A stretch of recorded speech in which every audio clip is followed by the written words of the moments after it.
Let's jump straight in. Today's explainer is, well, it's intense.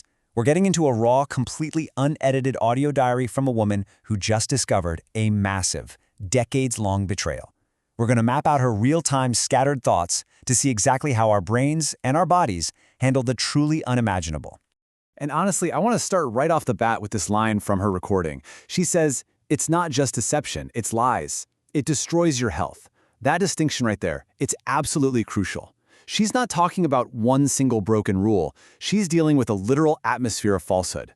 And she makes this immediate, profound connection that psychological trauma isn't just sadness. It is a full-on biological crisis. So, deconstructing the psychological phases of long-term betrayal, let's just go right ahead and break down how the mind fractures and processes this kind of experience. Phase 1, the shock of the double life. Okay, so this is where the cognitive dissonance is just off the charts. Inside the home, her partner played this designated, highly convincing role. Outside the door, a completely different life. For her, the pure mechanics of this dual reality are totally mind-boggling. I mean, think about it. Your average normal person just can't keep up that level of acting. To step over the threshold of your house and instantly flip a switch into a different character, it requires a relentless performance that just shatters everything she thought she knew. Which naturally leads her to ask this haunting question. Is this just a scam or a person with psychological deviations always nearby? She's desperately trying to categorize him, just to make sense of the trauma. And she basically concludes that to fool someone sensitive and trusting for that long, you have to have some severe psychological complexes. It forces her to reevaluate him, not as a flawed guy who made a mistake, but as a genuinely dangerous character capable of living a lie right next to her without even flinching. Moving into Phase 2, Mourning the Stolen Years. Right, so once she gets past the sheer shock of how he did it, the brutal reality of what he took really sets in. Age 25 to 50. 25 years, a whole quarter of a century. That right there is the core of her profound anger. She isn't just grieving a breakup. She is mourning the literal theft of her most active, bright, and energy-rich decades as a woman. The deepest wound is that someone else secretly held the pen and rewrote her entire fate during the absolute prime of her life. Let's actually break down what she calls the cost of this game. It's the stolen youth, for sure, but it's also the completely lost agency. She points out this really agonizing detail. If he had just been honest, if he had just said, "Hey, I fell in love with someone else," she could have moved on. They'd have forgotten his name by now. But instead, she had this bad energy, this constant dodging and scheming happening right next to her, silently draining her life force for decades without her even consciously knowing it.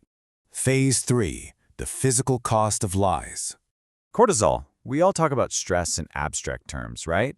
But the emotional toll here is so staggering that her body is literally keeping the score. She describes physically feeling her cortisol jumping or spiking in response to the betrayal. It takes her abstract pain and makes it clinical reality. When the brain detects a massive threat, like your 25-year reality completely collapsing, it just floods your system with stress hormones. It is a biological poison actively destroying her health. And you see these physiological reactions happening to her in real time. Dry mouth, those massive cortisol spikes, a totally unwanted energy drain.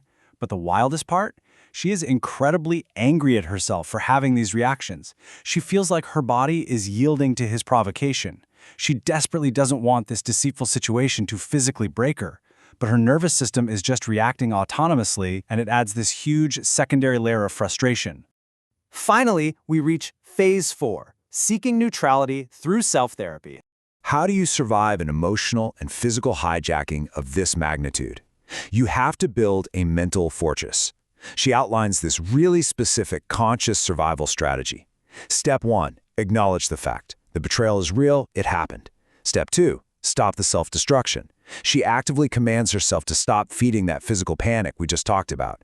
And step 3, observe from the outside. She's trying to intellectually detach, basically looking at the burning house from the outside, observing the objective facts rather than being the victim trapped inside it. I absolutely love this moment. I am a separate person, adult, self-sufficient, and an absolutely freaking awesome woman. Right in the middle of all this biological panic and shock, she throws up this incredible shield of self-affirmation. She's contrasting her own intrinsic value against the deceitful creature that infiltrated her life. By doing that, she's severing the psychological tie that gives her betrayer power over her identity. Because she knows she has to play the long game here. She is intentionally delaying logical decisions until the emotional temperature drops. In her diary, she repeatedly tells herself, no figuring things out, no investigating, no permanent moves right now. Action driven by blinding anger and spiked cortisol is only going to cause more damage. It takes incredible discipline to push those racing, destructive thoughts away and force herself to wait for a completely cold mind. We've unpacked a really heavy, visceral journey today. From the pure shock of a dual reality, to the grief of 25 stolen years, to the very real biological toll of deception, and finally her self-therapy. So I want to leave you with this. How do we protect our own boundaries and biological energy when faced with unimaginable deceit? This raw diary is a stark reminder that truth isn't just some moral high ground. It's quite literally the environment our bodies and minds rely on to survive.